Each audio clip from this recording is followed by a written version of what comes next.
1 in 4 people suffer from some sort of mental illness. 1 in 5 children in the United States has a serious and debilitating mental disorder today. Now this number is considered to be a low estimate because of the stigma I just spoke about. A lot of people don't get treatment, so we're not able to count them into the statistics. More than 4,600 children and young people between the ages of 10 and 24 will take their own lives. Almost 70% of people who drop out of college do so because of a mental illness. More than 10 times as many children and young people will die in the United States this year from suicide. But with mental health, we only funded the National Institute of Mental Health with $1.4 billion this year. So here's my question. My question is, how come when people have mental damage, it's always an act of imagination? Why do we treat diseases from here to here differently than we treat these diseases from here to here? How come every other organ in your body can get sick and you get sympathy except the brain? So what can we do about it?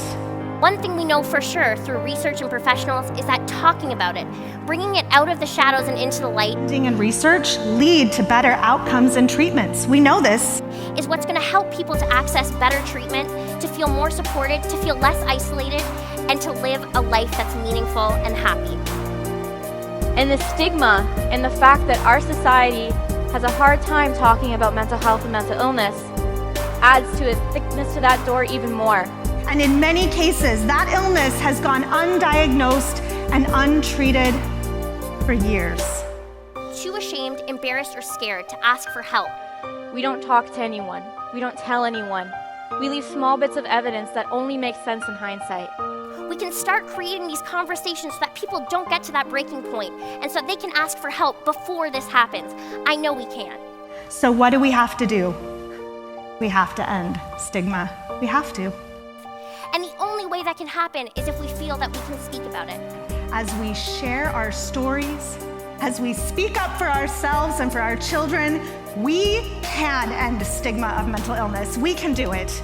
And we can change the world and change lives for the better. When we start having these conversations, the snowball effect starts to happen. People around us start to say, you know, me too, I struggle with this, or my mom struggles with this, or my sister's been in the hospital for the past 2 weeks for a depression episode. These are the things that start to happen. We start to realize that 1 in 4 is actually 4 out of 4, because we're all impacted by mental illness, whether we have a mental illness or not. And the problem comes with how we speak about mental illness in our society and what that label means. When you're the mother of a child with a serious mental illness, you're not supposed to talk about it because we don't talk about mental illness. Why don't you talk? Why don't you talk about it? You never know by opening that door what you might allow for that person to do for themselves. When you start talking, you start the dialogue and you start disproving those myths. Because even when you feel like it's something that's too strange or difficult to talk about, I promise you that almost every person around you has had an experience with it in one way or another. 1 in 4 adults, 1 in 4 of you in this room will experience mental illness this year.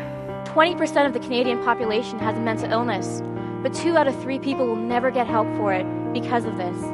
And that's not right. Even though we can't help everyone, we can all help someone, even if that someone is just ourselves. It was that person who walked them to school, that person who sat them down for coffee, or that person that looked at them and goes, but how are you really? And that people feel like they can reach out to the people around them and say, hey, instead of would you mind holding the door for me, would you mind sitting with me because I'm really not having a good day and I don't feel that it's safe for me to be alone. Or hey, would you mind coming with me? I'm going to go to the campus clinic and see a counselor, but I don't feel ready to take those steps by myself. It can be listening. It can be simply just asking them what they want from you. Or if it scares you, it can be something small. Take them for coffee and remind them that you're their friend.